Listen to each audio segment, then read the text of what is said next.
It has been a big off-season for USC women's lacrosse. I'm sitting here with Coach Deemer class, one of the newest coaches hired by this program. Deemer, how you doing? I'm doing great. Thanks for having me on. Awesome, yeah, it's great to have you out here. I was telling you earlier that the cardinal and gold looks good on you, and I see that you're getting a nice base tan going. Yeah, absolutely. It's the first school I've been a part of in the last few years with these colors, so it's usually been the rival school, so it's good to try these out. There you go. Yeah, rival school. You were a three-time All-American at Duke, but you grew up in Baltimore, right near all these powerhouse programs, Loyola, Maryland. What did you like more about Duke, or did you even have the opportunity to go to those other schools? Yeah, so Duke, Notre Dame, Hopkins, and Princeton were the main schools that I considered. Honestly, the feel that I got from the coaches and the players when I visited on campus was a difference maker for me. Fortunately, they were all great academic institutions, all great lacrosse programs, but I think the gut feeling that I got when I visited was key, and that's something that stuck with me and really made my experience at Duke. Yeah, and you had quite the career there. You became a captain. Your senior year there, you set the record for goals scored in a season with 50, including 5 against that rival school, UNC. What did you do differently that offseason coming into your senior year, and what are you doing right now to instill those types of habits into USC lacrosse? Yeah, I think it wasn't just that offseason. It was kind of a culmination of 4 years. I think one of the things that our program at Duke really strives itself on is everyone's developing from freshman year to senior year. You're not going to leave the same player that you started as, and I think that 4th year, being a senior, having confidence built up over the years, and kind of trying to lead the team, on and off the field. It kind of culminated in some good success, individually, but also as a team we had a solid season as well. So I think just a lot of work off the field, pushing myself to keep getting better, not being complacent, resulted in that. And then that's something that with our girls this season, we're really focusing on this fall is just development, get better, figure out ways that you can change your game, add to your game, and not be the same player in September that you are come fall ball competition in October, and not be the same player in January, and not be the same player when hopefully we're playing in May, competing for a national championship. How much of that are you taking away from last year? Obviously, it's a totally new roster, totally new coaching staff.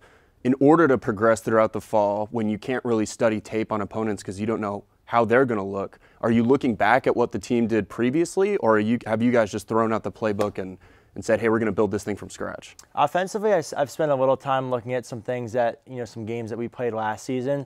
Some of the looks that we're, putting in now are, a little different. So I think come springtime, it'll be helpful more to look at that tape for the opposing teams that we play in terms of, what they're doing defensively, what are their schemes. But sometimes it can be a little hard to predict how teams are going to play you when, the look that you're giving could be completely different. Mm-hmm. So I'll just be curious to see come fall ball when we play some really good teams back east and we have some good competition out west, how those teams react, how they adjust, and then how the offense looks, and then kind of use that tape, I think will be a good kind of starting point for preparing for the spring. And I want to jump back to your career. You're a professional player right now, and that league is really known for the weekend warriors, guys that barely even see each other in between games.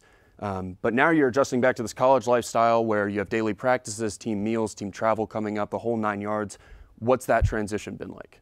Yeah, absolutely. I think my first year out of school, I spent working in New York, and that was full-time, not lacrosse related. That was really difficult. It ended up in me playing 3 games and not having my best summer as a player really for my whole life. So I kind of made that jump to commit to lacrosse full-time, and that kind of landed me in Baltimore all last year, coaching at a high school, doing training. And then now, with this job at USC, I'm really excited because it kind of really gives you that team atmosphere again.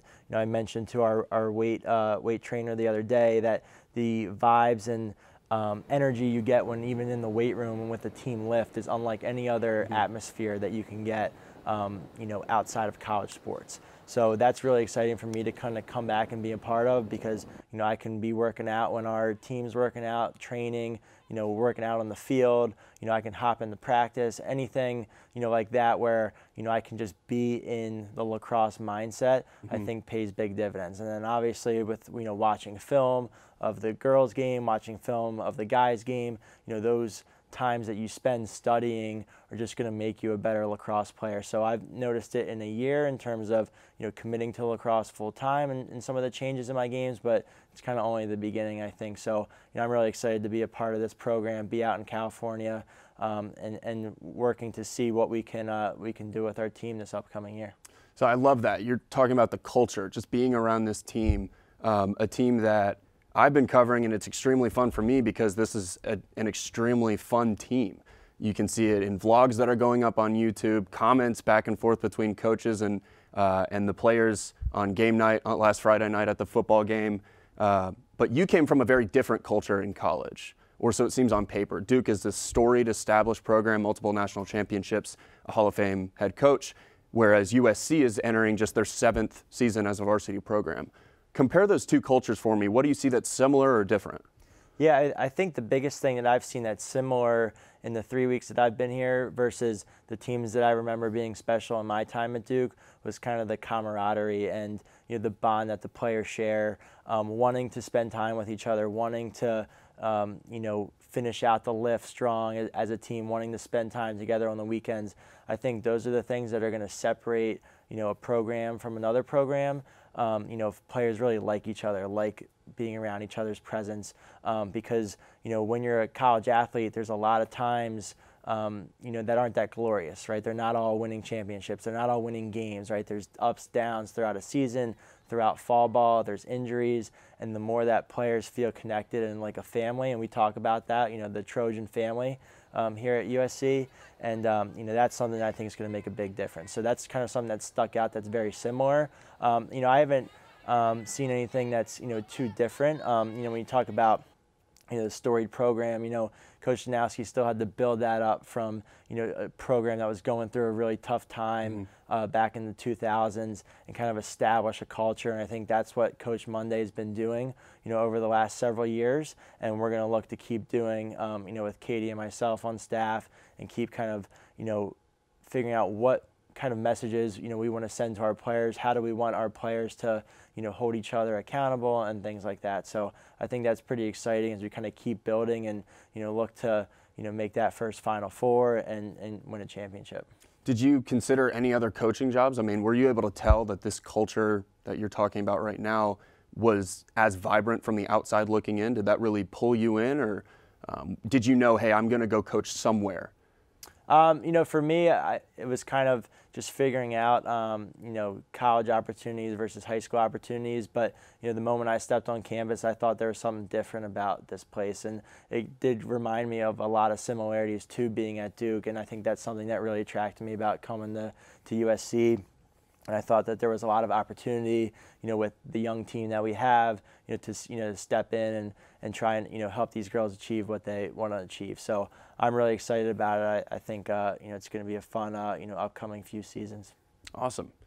You've been running the offense, transitioning to the girls' game from thinking along the terms of men's lacrosse. Has it been easier or harder to kind of adapt your offensive system, given the way that the game is somewhat more structured? You're not allowed to hit quite as much. Usually there's more settled offensive possessions.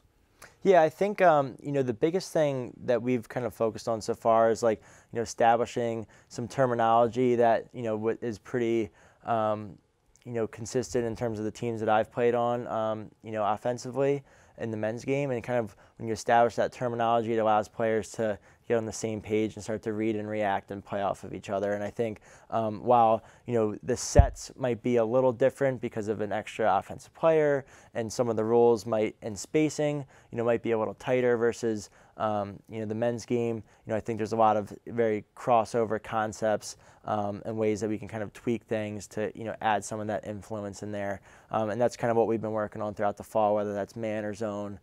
So we're excited to kind of keep building. Not everything is going to be a perfect fit, but I don't think anything ever is in sports. You have to be able to adjust and adapt and kind of keep building going forward, and figure out also, like for me, figuring out what the strengths of our different players on this team are, which might be different from the strengths of next year's team and things like that. So you always have to kind of keep adjusting and tweaking, and just being open to that. And that's something that we always preach as well, having an open mind, open to learning new things. I want players to feel like that, and I want to be like that as a coach. I'm always going to keep learning. I'm going to keep learning on the guys' side. There's plenty of women's coaches out there that are, incredible, that I'm going to, be trying to pick their brains and pick up new concepts and ideas. And then that's all rather big picture, right? Offensive schemes, but so much of coaching is much more nuanced, right? In technique and actually movement. You've been sending these girls a lot of imagery and footage from other sports about how to move on the field, how to fake somebody out, a wide receiver getting by his man. Is that in your job description? And if not, what led you to do that? For me, it's just, I feel like I'm a student of the game, and I feel like, when I, with my background, I played football, I played basketball. I love other sports. I love watching other sports. I think there's so many similarities, with lacrosse and other sports that, when you see that, you can see very similar moves. And, sometimes as a teacher, I feel like, you have to be able to use analogies and use references to other, sports or music or something that could help connect that player to what you're trying to teach or what message you're trying to teach. So I think that's been, part of it where, maybe I could show someone a lacrosse clip 1,000 times, but maybe this person's a big fan of football. They see that and then they can see the similarity and then the light bulb goes off. So just figuring out different ways to get messages through, I think, has been part of that. Also, myself, I'm constantly still trying to work on my game as a lacrosse player, so I'm studying some of those things, and I know that if I can keep learning that and use that, and that helped me, well, maybe it helps a handful of our players, guys, that are training out there, or, girls on our team. So that's kind of, I've just tried to use that, mentality of always trying to learn, and I'm passionate about it. I enjoy, watching and studying, and then I try to, translate that to what we're trying to install offensively and help girls' technique and, dodging, shooting, and so forth. Love that. Yeah. Other than lacrosse, what's been the most exciting thing about coming to USC or just LA? I think for me, the most exciting thing about, USC is just the championship culture that, I've been walking around the building, seeing, players of all kinds of sports, men's, women's, water polo, football, championships, banners, Heisman trophies, different things like that, where it's just, obviously it's a culture, of excellence, and it's kind of inspires me day to day and motivates me day to day to, help our lacrosse program get to that level. So, that's been an exciting thing for me, as I've been here at USC. Awesome. Well, Deemer, it's been fantastic to have you in here today. Just from being at one practice, I know the girls love having you out there, so I'm really looking forward to seeing how the team does this year. Awesome. I appreciate you having me on. Thank you.